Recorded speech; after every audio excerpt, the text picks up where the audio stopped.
Thanks for investing your lunchtime in another one of our monthly webinars. It's nice to see some familiar faces and some new faces, so that's terrific. What I might do is just share my screen, get stuck straight into it. Just as usual, a few slides to run through, nothing too detailed. So what I would like to just refresh our memories of what we've been doing this last couple of months. We've been working through a three-step process, which I guess is our simple structure for working on complex dilemmas collaboratively. We share the problem. We talked about that a couple of weeks ago with our stakeholders. We share the direction, and so that was last month. We talk about building that light on the hill. And today it's about this third step, the sharing actions. And sometimes that can be the hardest part of all, is solving the problems. That's really what we're talking about today, this third step. So I want to talk about some of the barriers or blockers that we have seen at this stage in challenging projects in all sorts of contexts. And I think the most pervasive, perhaps, and John, you might correct me if you've seen something different, but I reckon it's this rush to find the solution. We've got a problem, we've got a time frame, we've got a job to do, we need to solve this, and we all get on and do it. And particularly when we're new, we've got this group together, we've got the problem, we've got the bit in our teeth, it's exciting, and we want to nail this thing. So the rush to solve is understandable, and of course it's useful, but it can be part of the problem. Partly it's because we think we can solve it, and partly because we think we just need to find the answer. And for example, working HR plus down there, and some of the complex dilemmas and community dilemmas and workforce dilemmas that are going on. I mean, what is the answer? What is the solution? It's not easy to find, but yet we kind of get driven to do that. I think also, Stuart, it's just sort of an inherent nature of the beast that we're encouraged to find the answer. The people who are the solution finders are the ones we praise. So there's a lot of encouragement for this. And people admit to me, look, I just want to get to the solution. I jump to solution, John. So that's where I go. So I find it hard not to. So I think it's a fairly natural reaction too. So while we might say it's a bit of a blocker, I think it's pretty natural. So it's not about being bad because you do it. It's just the nature of things. Yeah, indeed. And we all conspire, don't we? Everyone in the room wants the answer, of course. Otherwise, why would they be there? So we all look for the answer. And of course, whoever comes in with an answer in their mind, in that case, ends up selling it. And selling is not particularly collaborative. So we might be selling it to our stakeholders. They might be selling it to us, to each other. And of course, that ends up in a lack of buy-in, lack of ownership, and it's highly likely actually not to solve the problem. So next year, we're back in the same place. Yeah, the frustration we see is, I had somebody just the other day saying, I don't want to solve this problem 6 times because we seem to be coming back and doing it again because it never gets solved. Frustrating as all hell. No doubt. And that, of course, John, ends up furthering the push to solve it, doesn't it? Absolutely. So we just need to get solution oriented and find the answer. So yes, it probably exacerbates the top two. We need to do it even better than we did last year. When we didn't solve it anyway. Yeah. And so the other dynamic, which I think is perhaps more subtle, but possibly even harder to resolve or work through, is what you might call the hurry up and wait, which is, and we hear it all the time as consultants. Clients come to us and say, we want some help collaborating, but we're not quite ready yet.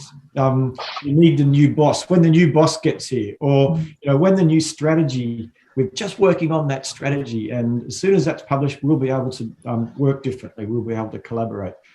Or we're waiting for the end of the financial year. There'll be more money next year. We're just waiting before we can collaborate. It seems like there's an eternal search for the time. I wrote answer there, but what I really meant was an eternal search for the moment when we can do this together, because now isn't quite right. Just give us a few more weeks or a few more months. We want permission. And that permission one, I remember one very frustrated boss saying, they just keep saying, if only we had the commitment from the boss or the permission from the boss, and the boss is saying, I've given you permission, what more do you want? It was frustration on both sides, but there's still some subtle inertia there that just seems to slow and stop progress, particularly when that complexity is there. And I think, as Stuart said, it's subtle. It's not as obvious as perhaps some of those other roadblocks that we mentioned on the previous page.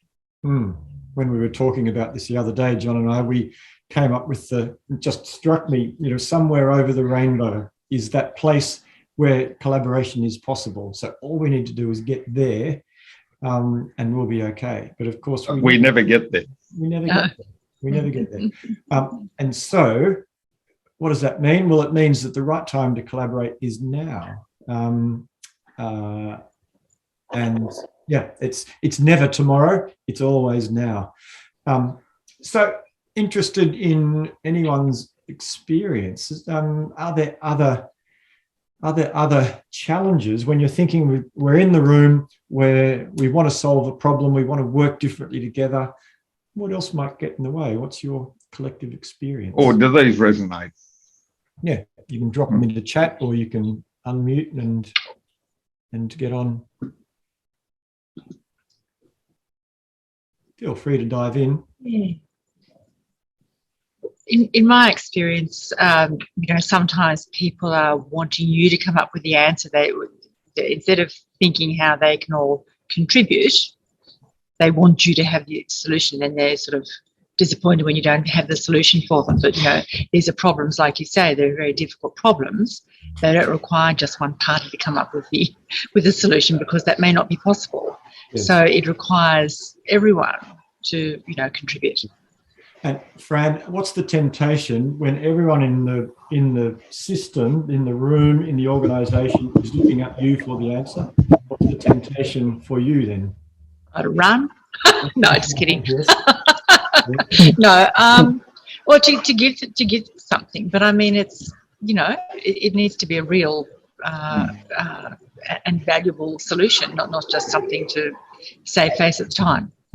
And certainly puts pressure on the leaders, because they feel, I've got to come up with the answer. Well, that's why I'm here. So it sort of exacerbates that one we talked about, of the drive for the solution and needing to have the answer, because that's the job of a boss often. And these people are looking at me, so therefore I better.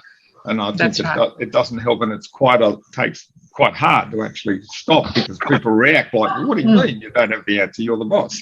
So I think that dynamic we often see, and it's a struggle both for the people looking for the solution and for the boss or the leader who says, well, how do I actually work in this space and contribute without driving the dynamic that I know won't be helpful? Yeah. Yes, I see a lot of people. I talk quite a bit of my conversation when I'm coaching project leaders, or that the person is about rescuing. It's so easy the group is looking to me for help. We look a bit stuck together, so I'm just going to rescue us all by deciding or making the next step. And that's obviously not particularly collaborative. So it is one of the challenges.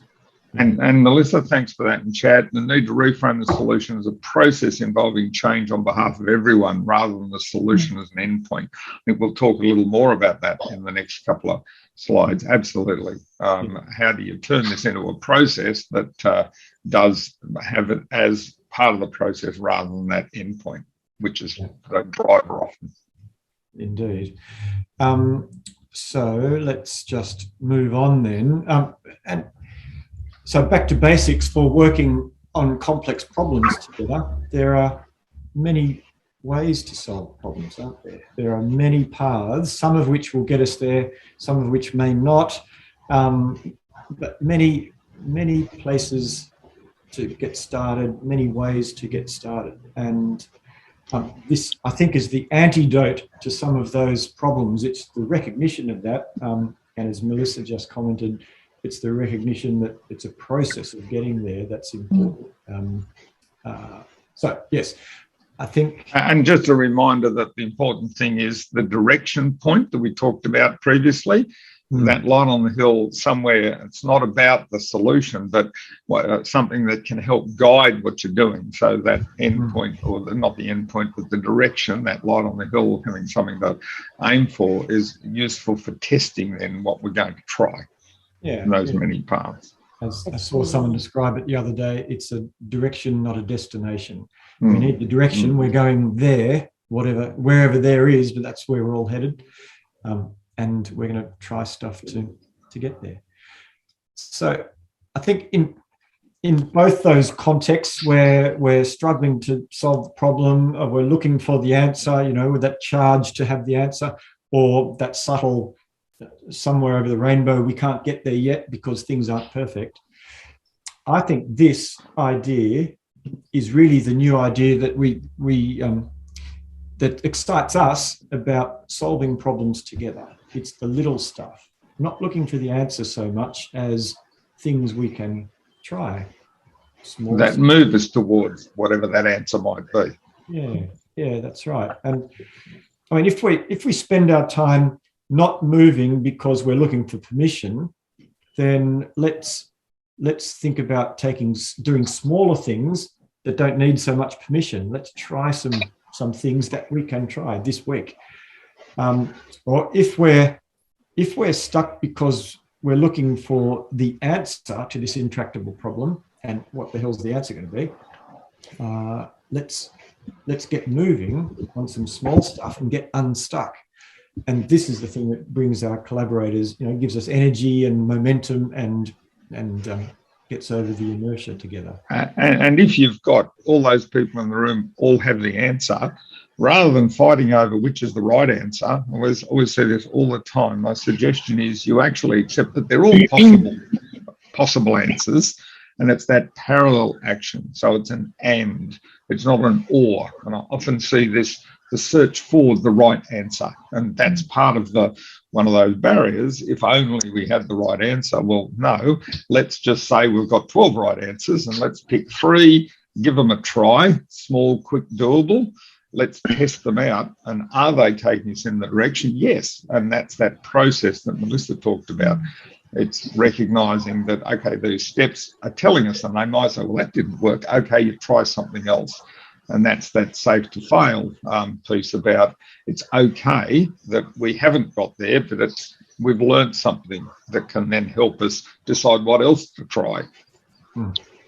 So any comments or questions or not quite sures about any of those dot points or any of that idea we've just talked through? Again, feel free just to jump in.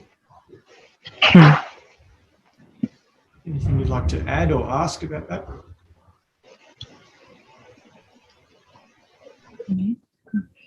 What are some of the challenges you'd think in doing some ands in the face of the desire to know?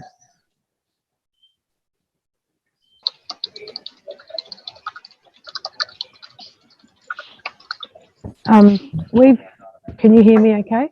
Yes, Claire. Yeah. Oh, hi. Yeah, I've used this approach before in my previous job, and I talk to people about, well, let's just pilot something, because then it's sort of, otherwise you get stuck in this loop of having the perfect solution, perfect process, and so on. The difficulty comes in having to compromise perhaps approved processes that you have to work by, working in aviation, that's quite strict. And then all of a sudden they can't cope with that deviation around it. And then the process starts becoming this barrier to being able to, have a small fail. It's, so sometimes that can make it a little bit difficult to, try new things. That I found.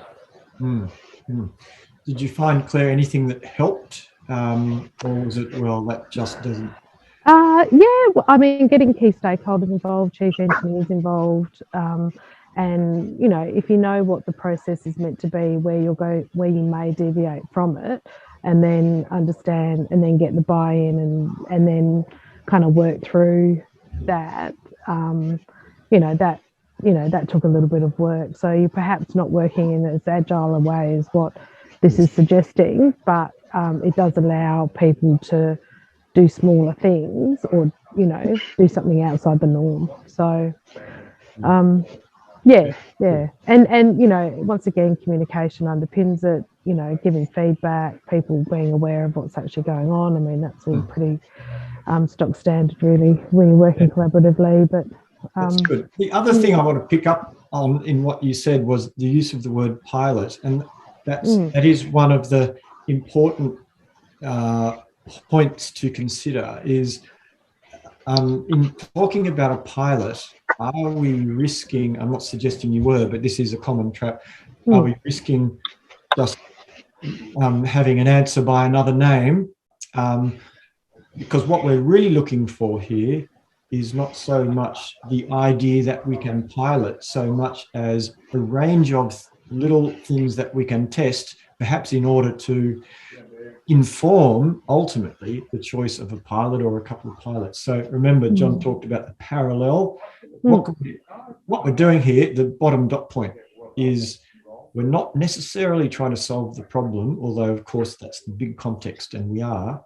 What we are trying to do is learn about what works in that situation, what might work. And we want to try a whole bunch of ideas, some of which will be dumb ideas, crazy ideas, dangerous ideas, in inverted commas, controversial ideas. It's those which are going to give us some new insights into how this complex system is working and give us some clues about, well, what might the solutions. Just picking up on Janine's point from the chat, people not being open to new ideas or flexible. And so, yes, I guess that's obviously a challenge if you're talking about what Stuart just mentioned, which is, well, let's try something that's a bit controversial. It's like, how could I do that? So, Stuart, what's your experience of that, of just being how to encourage people to be a little more open, to step into that level of uncertainty, but not make it scary?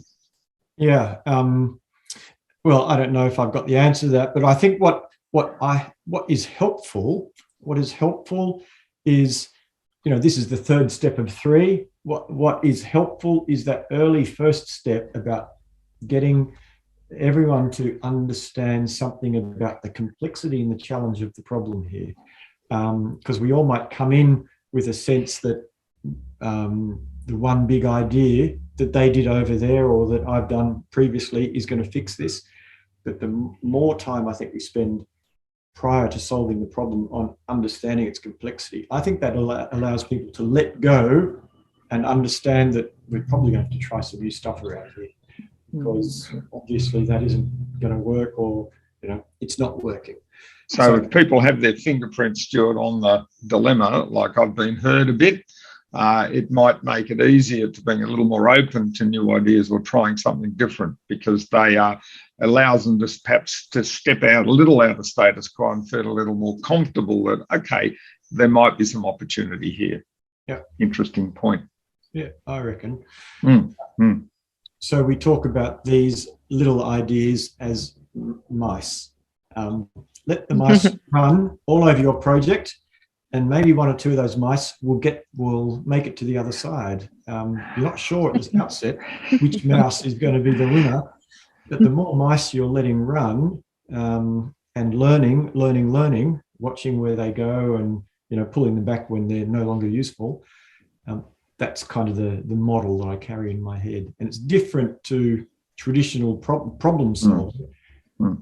I had examples, Stuart, just working with New Zealand with a group from council, working with a bunch of the Maori stakeholders, and they traditionally have a meeting where they deal with, it's set up to deal with the partner with the iwi stakeholders, and they were struggling in the relationship, really complex. It's like working with any First Nations group. there's different ways of thinking, different mindsets, so it's a challenge. So they actually, rather than just trying the normal, well, we need to get hold of a good chair and we need to run the meeting and listen to them, they actually experimented, like try to let a few mice run free.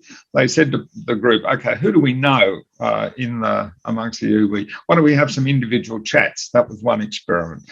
Another one said, I want to go and talk to the leader one-on-one and just explain where we're coming from and our goal to actually work differently to how we have in the past. Another group said, well, what I'd like to do is just go and spend a bit of time with them at one of their events just to show a bit of interest. So they experimented in 2 or 3 different ways and found that they were able to change the nature of the relationship and get a better dynamic going. But they didn't sort of just rely on one thing, let's just change how we meet. They experimented and they didn't know if they were going to work. They just said, well, they brainstormed a few and about 4 or 5 ideas, tried them and found that they helped change the nature of the relationship. It's a good example. Yeah. And so it's the little stuff, isn't it? Things that might work and things that we can that will likely take us in that direction.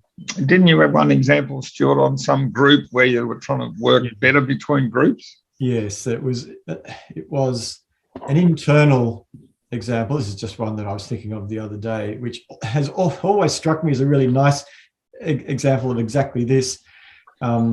Working in a large council, big bureaucratic, big workforce, and in this particular division I was working in, there were a couple of hundred people. It was a big council, and the effort was to get the different parts of that working better together as a team. Always that challenge, and we were helping them collaborate to do that. And I was talking about this model, and the safety guy, the one bloke out of all those people in the room who spends his day outdoors in his high-vis gear, perhaps the least likely to be able to solve a corporate, problem, came up with the idea of, and it sounds so inane, but it's a good example. Came up with the idea of, why don't we once a month all get together, bring in our brown bag lunch, and all sit at the table in the staff room, and just do that once a month. And well, okay. And so I actually happened to be up there, had the great enjoyment of sitting in on their first lunch. I was there and part of it. And you could just see the energy and the conversations that were happening, not about work, but you could just almost see the relationships being built even as they spoke. So it's a really simple thing.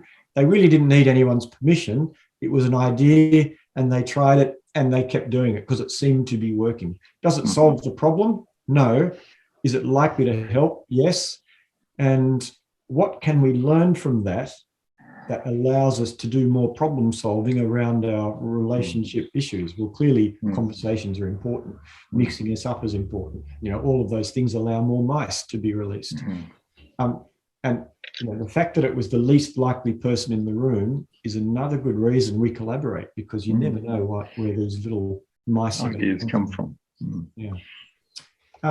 All right, moving on then. We, as always, we've built a suite of tools to help do any of these things. And I know that people have found this one relevant and useful for creating an experiment, which is what one of these mice might be. What are we going to try? What experiment can we run? How do we design our get together for lunch experiment? And just a little tool like this can help us. We've got that sense of the light on the hill. We want a team that works seamlessly together. That's a light on the hill. How are we going to get there? Don't know. What's our hypothesis? In this case, it was, well, if we meet together for lunch in a relaxed way, we're probably going to build some relationships. Describe the activity once a month. Let's eat together. Safe to fail. Well, if it doesn't work, we're no worse off. But it's likely to fail, and we'll know we'll talk to people. Do we want to keep doing this? And so on. So just a simple template to do together is a useful way to get collaborators thinking at the scale we're talking about here, not solving the problem, but designing some actions we can take today. Not over. I think the other thing about having a template experimenter's guide, it sends a message that, okay, there's 2 or 3 of them, not one of them. So it's that and piece. What else are we trying should be the question. Because if you've only got one, my question, well, hang on, that's probably not an experiment, it's the solution. So if you haven't got 2 or 3 experiments, you might be missing an opportunity. And a bit of discipline, I think, about that. What are we going to try and how will we know? It sort of forces that people to then say, oh, okay, so we need to think through a little about what we're trying to do here. So a bit of discipline there is often quite useful. Mm-hmm. Yeah. So that's really about all we wanted to cover in this. So that's our shared actions, shared solution finding, and note that it's actions, not action. You know, we're not just solving with the answer. We're finding multiple actions we can do today, not somewhere over the rainbow. But it's in the context of understanding the dilemma, sharing a lot on the hill. So there's that I think are really important that then allows you to overcome some of that inertia around doing something when faced with complexity. So don't underestimate, I think, the work to do in the shared problem and the shared direction. So because we tend to, as we all do, want to jump to the solution. So we'll go straight to 3. And we may struggle.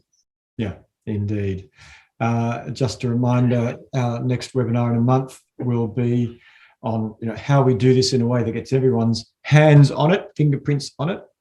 But that's next month. I haven't set that up yet, but I will do that in Eventbrite shortly.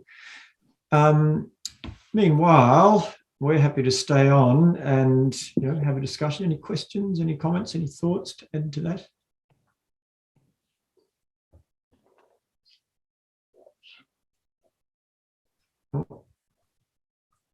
You're muted there, Fran. I know you said something.